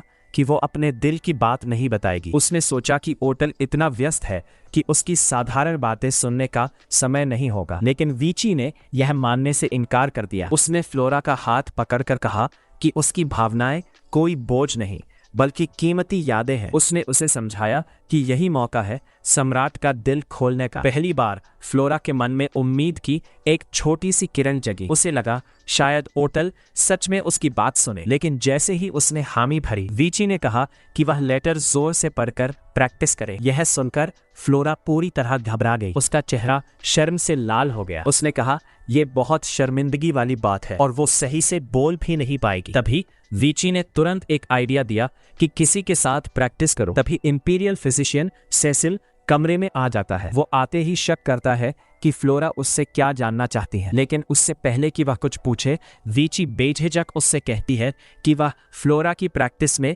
मदद करे। सेसिल यह सुनकर पूरी तरह हैरान रह जाता है। वो पूछता है उसे ही क्यों चुना गया। फ्लोरा मुस्कुराते हुए कहती है क्योंकि वह सम्राट को अच्छी तरह समझता है और वो उस पर भरोसा करती है। यह सुनकर सेसिल शर्म से थोड़ा लाल हो जाता है और कहता है वह बहुत दयालु है। फ्लोरा कहती है अगर वह नहीं चाहता तो वह जोर नहीं देगी, लेकिन वह तुरंत उसका हाथ पकड़कर मान जाता है और कहता है कि अब से उसे सम्राट समझकर प्रैक्टिस करे। दूसरी ओर ओटल उसे गले लगाकर धीरे से कहता है कि अगर काम न होता तो वह हमेशा उसके साथ रहना चाहता। फ्लोरा शर्माते हुए उसे काम पर जाने को कहती है और बात बदलते हुए पूछती है क्या वह बाद में उसके लिए कुछ मीठा ला सकता है। ओटल मुस्कुराकर हाँ कहता है। हिम्मत करके फ्लोरा कहती है कि वह उसका इंतजार करेगी। वो पास आकर धीरे से कहता है कि वह जो भी लाएगी वह स्वादिष्ट होगा। यह सुनकर फ्लोरा पूरी तरह शर्मा जाती है। फिर वह वर्तमान में लौटकर जल्दी से कुछ साधारण कुकीज बनाती है और उम्मीद करती है कि वह ठीक होंगी। जब वह उसके ऑफिस की तरफ जा रही होती है तो एक और नोबल लेडी आइबेलिन उसे रोकती है। वो मुस्कुराकर उससे बात करती है और अपने हाथ में रखे सुंदर केक्स दिखाती है। वो पूछती है क्या फ्लोरा भी सम्राट से मिलने जा रही है। फिर वह उसके साधारण कुकीज को देखकर मीठे अंदाज में कहती है कि बचपन में ओटल कुकीज खाते समय चौक हो गया था। यह सुनकर फ्लोरा चौंक जाती है। फिर वह कहती है कि सम्राट उसके केक्स खा सकता है क्योंकि वह उसे बेहतर जानती है। यह सुनकर फ्लोरा उदास हो जाती है और सोचने लगती है कि उनके बीच कितना पुराना रिश्ता होगा। उसे लगता है कि वह कभी उस जगह तक नहीं पहुंच पाएगी। तभी गार्ड आता है और कहता है कि उस सम्राट को सूचना दे देगा, लेकिन लेडी आइबेलिन कहती है उसे जरूरत नहीं। तभी गार्ड बताता है कि आज केवल महारानी को ही अंदर जाने की अनुमति है। यह सुनकर आइबेलिन चौंक जाती है। फ्लोरा उसे अंदर जाने को कहती है लेकिन वह मना कर देती है और चली जाती है। अंदर ही अंदर गुस्से में जलती हुई बाद में फ्लोरा ओटल से मिलती है। वह उसके उदास चेहरे को देखकर पूछता है क्या हुआ। वह उसके गाल को छूकर कहता है कि उसे उदास देखकर उसे भी बुरा लगता है और उससे ज्यादा मुस्कुराने को कहता है। यह सुनकर फ्लोरा का दिल तेजी से धड़कने लगता है। अंदर ही अंदर ओटल सोचता है कि मीठी बातें करने से उसकी खुशबू और बढ़ती है। फिर वह खाने की बात करता है और पूछता है क्या वह कुछ लाई है। फ्लोरा कुकीज देती है लेकिन चेतावनी देती है कि वह उन्हें ना खाए, लेकिन ओटल उसकी बात नहीं मानता और खाते ही चोक करने लगता है। फिर भी वह जिद में आकर सारी कुकीज खा जाता है। बाद में थककर वह अपना सिर फ्लोरा की गोद में रख देता है। फ्लोरा मुस्कुराकर उसे जिद्दी बच्चा कहती है। ओटल दिखावा करता है कि उसे कुछ नहीं हुआ, लेकिन वह थका हुआ लगता है और कहता है उसे नींद आ रही है। वह उसकी गोद में ही सो जाता है। फ्लोरा उसे देखती है और धीरे से उसके बालों को छूती है। उसके दिल की धड़कन तेज हो जाती है और वह खुद समझ नहीं पाती कि वह क्या महसूस कर रही है। ओटल जब फ्लोरा की गोद में सो रहा था तब उसकी नजर सोफा के बीच फंसी एक बुक पर पड़ी। क्यूरियोसिटी में उसने उसे निकाल कर खोला, लेकिन कुछ ही पल में उसका चेहरा डर से सफेद पड़ गया। वो ओटल की प्राइवेट डायरी थी जिसमें पेडेनिया के खिलाफ वॉर की योजनाएं लिखी थी। फ्लोरा के हाथ कांपने लगे क्योंकि जिस आदमी के करीब वो धीरे धीरे आने लगी थी वही उसके देश को बर्बाद करने की तैयारी कर रहा था। उसका दिल टूट गया और उसके मन में हजार सवाल उठने लगे कि क्या ओटल की सारी काइंडनेस झूठ थी, क्या वो सिर्फ उसे इस्तेमाल कर रहा था। तभी ओटल उसकी गोद में हल्का सा हिला और फ्लोरा डर से जम गई, लेकिन वो जागा नहीं। उसे देखते हुए फ्लोरा ने फैसला किया कि वो भागकर सिर्फ मदद नहीं मांगेगी बल्कि किसी भी तरह इस वॉर को रोकने का रास्ता ढूंढेगी। दूसरी तरफ ड्यूक ग्लास के महल में एवेलिन गुस्से से पागल हो रही थी क्योंकि ओटल अब उसे नजरअंदाज करने लगा था। तभी ड्यूक ने उसे फ्लोरा का वो सीक्रेट लेटर दिखाया जो पेडेनिया भेजा गया था और कहा कि अगर इसमें नॉर्डवेन की इंफॉर्मेशन हुई तो फ्लोरा को ट्रेटर साबित करना आसान होगा। एवेलिन खुशी से भर गई, लेकिन जैसे ही उसने लेटर पढ़ा उसका चेहरा जल उठा क्योंकि उसमें किसी स्टेट सीक्रेट की जगह फ्लोरा ने सिर्फ ओटल की तारीफ और उसके प्रति अपनी फीलिंग्स लिखी थी। जेलसी में उसने लेटर फाड़ डाला और सॉर्ड उठाकर चिल्लाने लगी कि वो फ्लोरा को मार डालेगी। रोते हुए उसने कहा कि वो बचपन से ओटल के साथ थी, लेकिन उसने कभी उसे हॉर्स राइडिंग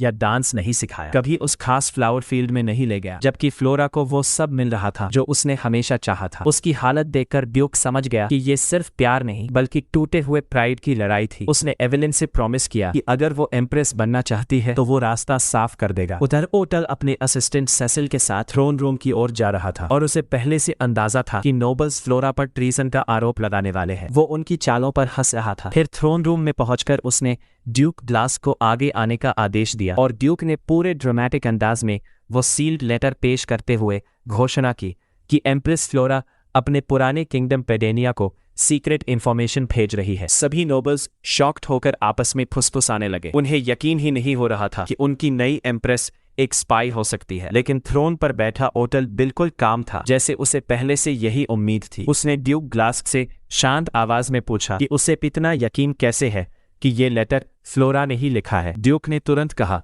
कि एम्परर खुद लेटर पढ़ ले, तभी उन्हें समझ आएगा कि फ्लोरा की मासूम शक्ल सिर्फ एक फसाड है। ओटल ने बिना कोई रिएक्शन दिए अपने गार्ड ईलॉन को लेटर लाने का आदेश दिया। पूरे थ्रोन रूम में विस्पर्स फैल गई। सभी को लगने लगा कि पेडेनिया की तरफ से किया गया पीस अग्रीमेंट एक झूठ था। ओटल ने लेटर हाथ में लेते हुए कहा कि ड्यूक इतने कॉन्फिडेंस से बात कर रहा है, इसका मतलब वो पहले ही इसे पढ़ चुका है। ड्यूक ने तुरंत माना कि उसने लेटर पढ़ा था और कंटेंट समझते ही वो सीधे एम्परर के पास चला आया। ओटल ने हल्की स्मर्क के साथ कहा कि सिर्फ एक पेपर देखकर एम्प्रेस को गिल्टी मान लेना जल्दबाजी होगी, इसलिए सबसे अच्छा तरीका यही है कि फ्लोरा को बुलाकर सीधे उससे सवाल किए जाए। तभी थ्रोन रूम के बड़े दरवाजे खोले और फ्लोरा अंदर आई। जैसे ही वो अंदर पहुंची पूरा हॉल अचानक शांत हो गया। सभी नोबल्स उसे घूरने लगे। घबराई हुई फ्लोरा थ्रोन के सामने पहुंची और फॉर्मली एम्परर को ग्रीट करके पूछने लगी कि उसे क्यों बुलाया गया है। तभी ओटल ने वही इनफेमस लेटर उठाकर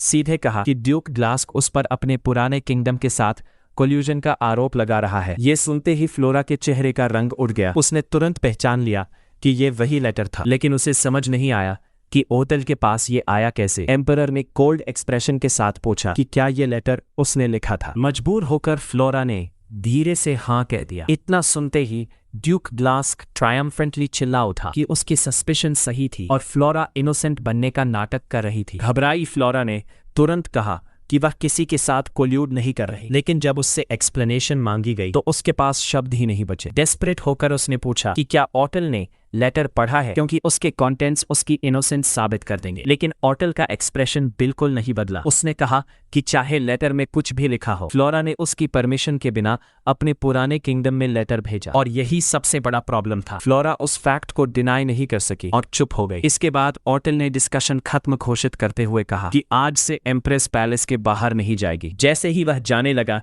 पूरा हॉल डर से भर गया क्योंकि सभी को उसकी असली एंगर महसूस हो रही थी। लेकिन उसी पल फ्लोरा के अंदर अचानक हिम्मत आ गई। वह खड़ी हुई और एटिकेट तोड़ते हुए सीधे उसका फर्स्ट नेम लेकर उसे पुकार बैठी। पूरे हॉल में शौक फैल गया। लेडी एवेलिन तक हैरान रह गई कि फ्लोरा अपनी मौत बुला रही है क्या, लेकिन फ्लोरा ने किसी की परवाह नहीं की। उसने नीचे गिरा हुआ लेटर उठाया और लाउडली कहा कि वह सबके सामने इसका कंटेंट्स पढ़कर अपनी इनोसेंस साबित करेगी। ये सुनकर ऑटल मुड़ा और उसे फूल कहा। दूसरी तरफ ड्यूक ग्लास्क अपने प्लान की सक्सेस सोचकर अंदर ही अंदर मुस्कुरा रहा था। शर्म और डर के बावजूद फ्लोरा ने कांपते हाथों से सील खोली, लेकिन लेटर पढ़ते ही उसकी कॉन्फिडेंस टूट गई। हैंडराइटिंग उसकी थी मगर वर्ड्स उसके नहीं थे। पूरा मैसेज बदल दिया गया था। शॉक में जमी फ्लोरा को देखकर ड्यूक ग्लास्क मॉकिंगली बोला कि अगर वह खुद नहीं पढ़ सकती तो वह सबको पढ़कर सुना देगा। उसने लेटर छीनकर नोबल्स में सर्कुलेट कर दिया और कुछ ही सेकंड्स में पूरे हॉल का माहौल जजमेंट से भर गया। फ्लोरा समझ गई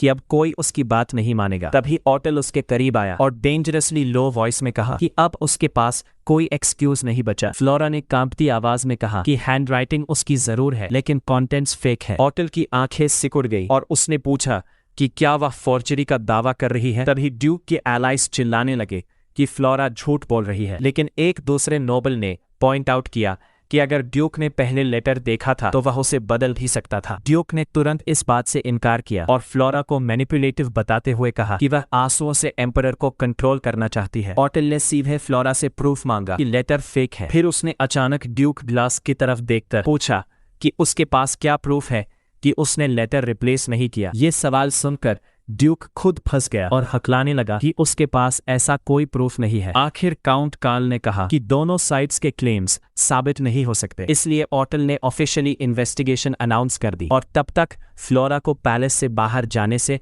मना कर दिया गया। फिर उसने कोल्ड टोन में कहा कि अगर इन्वेस्टिगेशन में फ्लोरा गिल्टी निकली तो उसे नॉर्डवेन लॉ के अनुसार पनिशमेंट मिलेगी। उसने ड्यूक से पूछा कि क्या उसे कोई ऑब्जेक्शन है, लेकिन ड्यूक डरकर सिर्फ इतना कह पाया कि उसे कोई ऑब्जेक्शन नहीं। धीरे धीरे सभी नोबल्स हॉल छोड़कर चले गए और भारी दरवाजे बंद हो गए। अब रूम में सिर्फ फ्लोरा और ऑटल बचे थे। फ्लोरा कुछ समझ पाती उससे पहले ही ऑटल ने उसका रिस्ट पकड़कर उसे अपनी तरफ खींच लिया। शॉक्ड फ्लोरा बस उसका नाम फुसफुसा पाई, लेकिन ये कम्फर्ट नहीं था। ऑटल ने स्टर्न एक्सप्रेशन के साथ उसे डांटा कि वह इतनी एम्बैरेसिंग लेटर सबके सामने पढ़ने की कोशिश क्यों कर रही थी। फ्लोरा पूरी तरह स्टन रह गई और तुरंत पूछ बैठी कि उसे लेटर के कंटेंट्स कैसे पता चले। तब ऑटल ने हल्की स्मर्क के साथ रिवील किया कि वह और सेसिल पहले ही लेटर चेक कर चुके थे। फिर उसने टीजिंग टोन में पूछा कि फ्लोरा आखिर उसके लिए लिखा गया लव लेटर अपनी मदर को क्यों भेज रही थी। शर्म से लाल फ्लोरा ने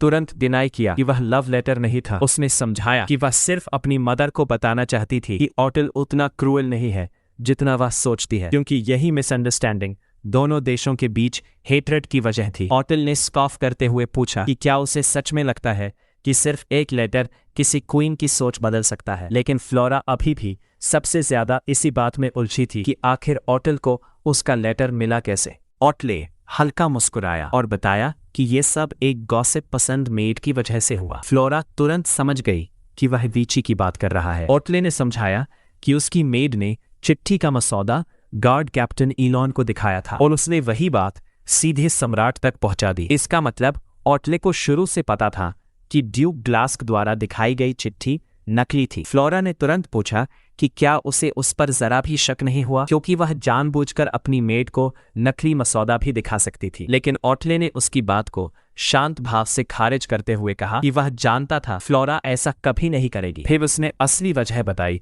कि उसे नकली चिट्ठी के बारे में पूरा यकीन क्यों था। उसने बताया कि चिट्ठी बनाने वाला इंसान असल में उसका ही आदमी था। ये सुनते ही फ्लोरा बिल्कुल चुप रह गई। ऑटले उसके बालों से खेलते हुए बोला कि ड्यूक ग्लास्क और बाकी सारे दरबारी सिर्फ उसकी हथेली पर नाच रहे हैं। यह पूरा खेल शुरू से उसी के नियंत्रण में था। फ्लोरा ने गहरी सांस ली और समझ गई कि ऐसा जटिल जाल सिर्फ ऑटले ही बुन सकता था। लेकिन उसी पल उसके अंदर डर की एक लहर दौड़ गई। अगर उसने कभी रानी को युद्ध वाली बात बताने की कोशिश की तो ऑटले को जरूर पता चल जाएगा। दूसरी तरफ वीची महल के गलियारों में घबराकर चक्कर काट रही थी। उसे यकीन ही नहीं हो रहा था कि फ्लोरा कभी दुश्मनों के साथ मिल सकती है। तभी उसने ऊपर देखा और जम गई। ऑटले सामने खड़ा था और उसके साथ चुपचाप चलती फ्लोरा का हाथ मजबूती से पकड़े हुए था। गार्ड कैप्टन इनॉन ने वीची के कंधे पर हाथ रखकर उसे रोक लिया। ओटले ने ठंडी आवाज में आदेश दिया कि महारानी अब नजरबंद रहेंगी और उनके महल में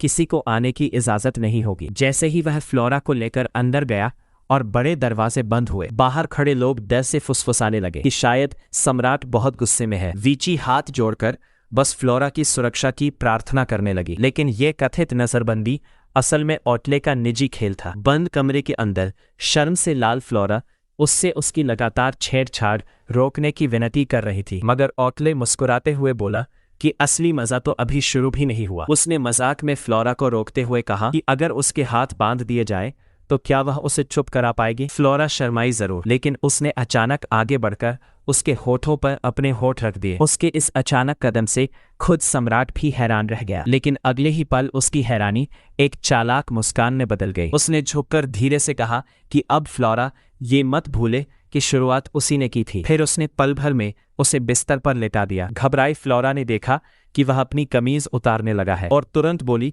कि बाहर लोग मौजूद हैं। ओटले रुक गया और शरारती नजरों से बोला कि अगर उसने उसकी उम्मीदें बढ़ा दी हों तो माफ करें, क्योंकि अभी वह एक संदिग्ध के ज्यादा करीब नहीं जा सकता। फिर वह पीछे हट गया और बोला कि अगर वह ज्यादा देर रुका तो ड्यूक ग्लास्क और बाकी लोग बातें बनाएंगे। फ्लोरा ने उलझन में पूछा कि फिर उसने कपड़े उतारने शुरू ही क्यों किए थे। इस पर ओटले मुस्कुराया और मान लिया कि उसे फ्लोरा की प्यारी प्रतिक्रियाएं देखकर उसे छेड़ने का मन रोकना मुश्किल लगता है। उसने उसके गाल पर हल्का चुंबन दिया और कपड़े पहनने लगा। फ्लोरा ने दरबारियों के बारे में पूछा तो उसने बस इतना कहा कि चिंता मत करो, वह सब संभाल लेगा। उसकी इस बात से प्रभावित होकर फ्लोरा ने पीछे से उसे गले लगा लिया और ओटले ने भी चुपचाप उसके भरोसे को स्वीकार कर लिया। बाद में ओटले अपने सहायकों काउंट कार्ल और सेसिल के साथ बैठा। शाही वैद्य ने माना कि ये योजना फ्लोरा को निर्दोष साबित करने का सबसे तेज तरीका है, लेकिन सबसे खतरनाक भी। काउंट कार्ल ने बताया कि उनके पास ड्यूक ग्लास के घर में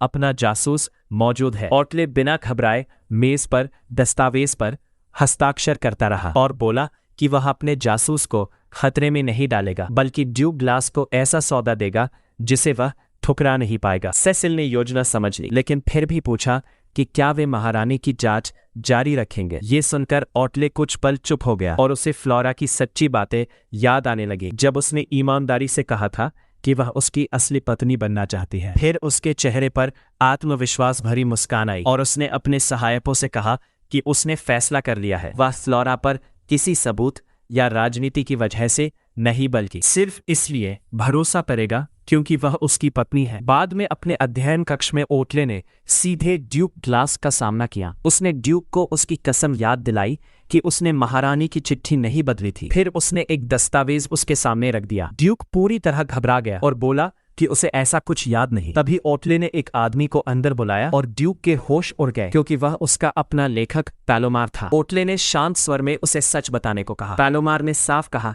कि 3 दिन पहले ड्यूक ग्लास्क ने उसे महारानी को गद्दार साबित करने वाली नकली चिट्ठी लिखने का आदेश दिया था। यह सुनते ही ड्यूक गुस्से से चिल्लाने लगा कि यह झूठ है, लेकिन अगले ही पल घुटनों पर गिर पड़ा। उसने कहा कि उसका लेखक उसे फंसा रहा है, मगर ओटले पहले से एक कदम आगे था। उसने ठंडी नजरों से पूछा कि क्या सालों से जो धन ड्यूक चुरा रहा था वह भी झूठ है। यह सुनकर ड्यूक का खून सूख गया और उसे समझ आ गया कि वह पूरी तरह फंस चुका है। आखिर उसने आखिरी दाम खेलते हुए ओटले से कहा कि उसे सजा दे दी जाए, लेकिन आइबेलिन नाम की लड़की को छोड़ दिया जाए, और उसे पुराना वादा याद दिलाया। मगर ओटले पर कोई असर नहीं हुआ। उसने शांत स्वर में कहा कि सामान्य हालात में महारानी को फंसाने के अपराध में ड्यूक अपनी उपाधि, संपत्ति और भविष्य सब खो देता, लेकिन वह उसे एक मौका देगा। आधिकारिक तौर पर यह कहा जाएगा कि ड्यूक ने साम्राज्य की चिंता में जांच करते हुए गलती कर दी। ओटले सिर्फ उसे हरा नहीं रहा था, बल्कि पूरी तरह नियंत्रित कर रहा था। फिर उसने आखिरी शर्त रखी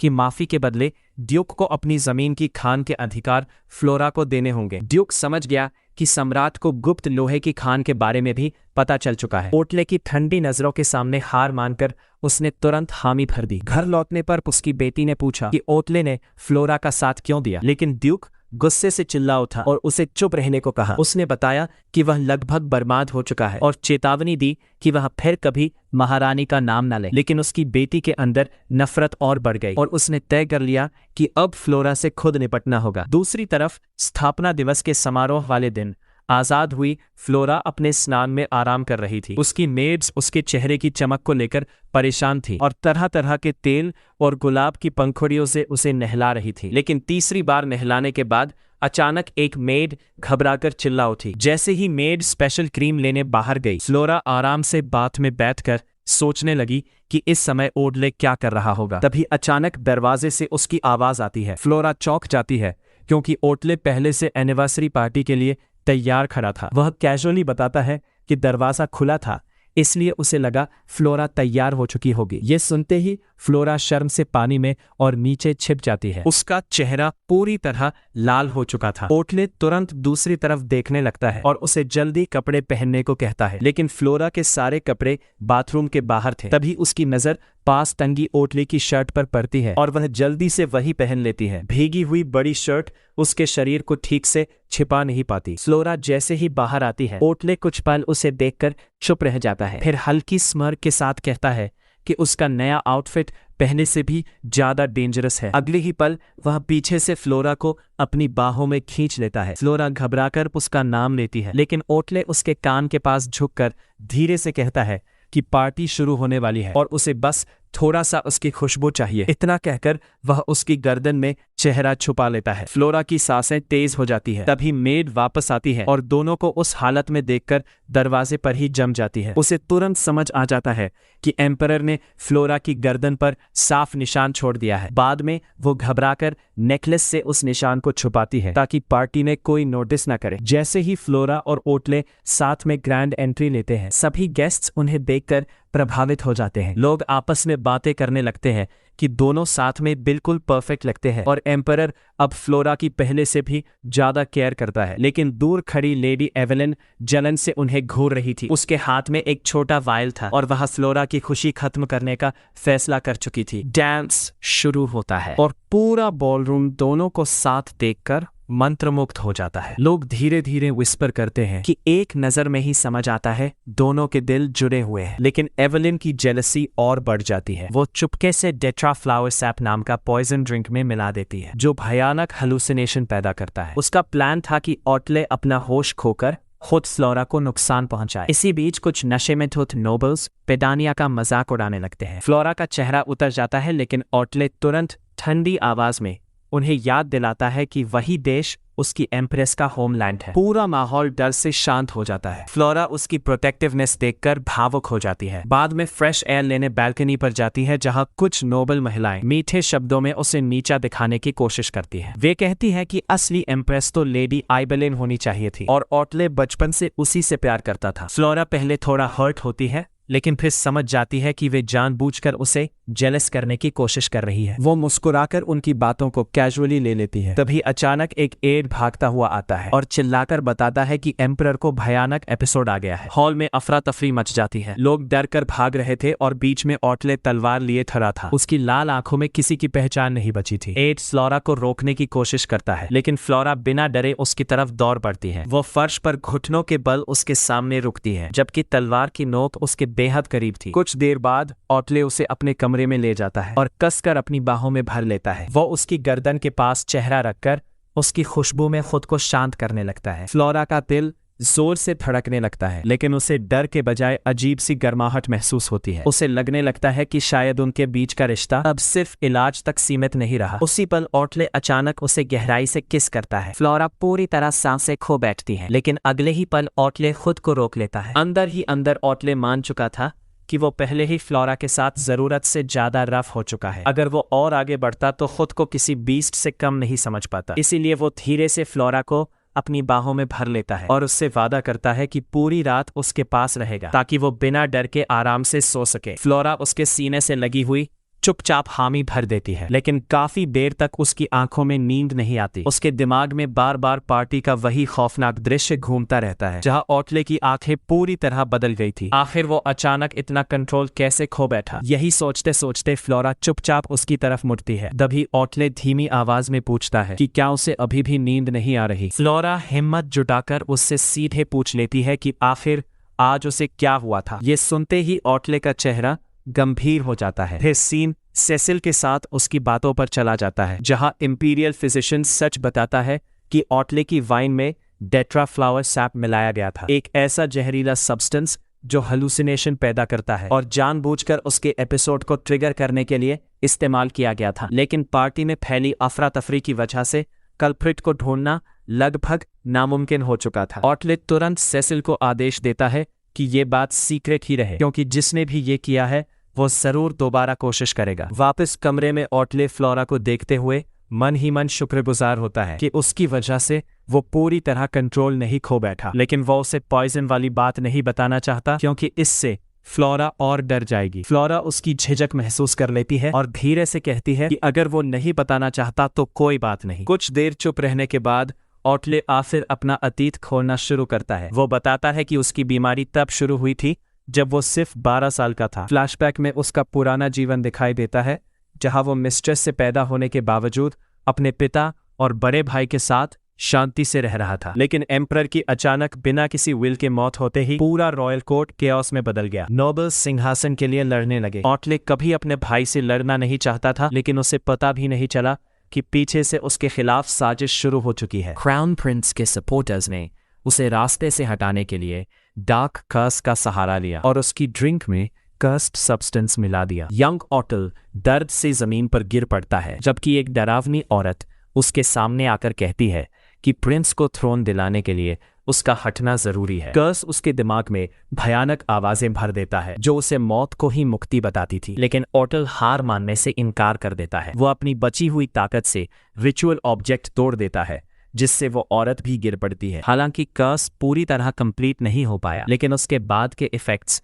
हमेशा के लिए ऑटल के साथ रह गए। इसके बाद क्राउन प्रिंस के लोग लगातार उसके पीछे असैसिन्स भेजते रहे। अपने मर चुके पिता की सलाह याद करके ऑटल फ्रंटियर की तरफ भाग जाता है। रास्ते में उसके लॉयल गार्ड्स एक एक करके दुश्मनों के हाथों मारे जाते हैं। मरते वक्त भी वे उससे सिर्फ भागने और खुद को बचाने की विनती करते हैं, लेकिन यंग ऑटल खुद को रोक नहीं पाता और पीछे मुड़कर उन्हें मरते हुए देखता रहता है। गिल्ट से टूटकर वो खुद को उनकी मौत का जिम्मेदार मानने लगता है। आखिरकार सबको खोने के बाद वो अकेला अपने घोड़े को दौड़ाता रहता है, थका हुआ, टूटा हुआ और बिना किसी मंजिल के। लंबे सफर के बाद आखिर उसकी ताकत जवाब दे देती है और वो गिर पड़ता है। जब उसकी आंख खुलती है तो वो खुद को फूलों के विशाल मैदान में पाता है, जिसकी खुशबू उसे सालों बाद शांति महसूस कराती है। अपनी धुंधली हालत में उसे लाल बालों वाली एक लड़की दिखाई देती है। वो उसकी तरफ हाथ बढ़ाता है और सोचता है कि शायद कोई एंजल उसे लेने आई है, लेकिन अगली ही पल उसकी ताकत खत्म हो जाती है और वो वही बेहोश हो जाता है। 3 दिन बाद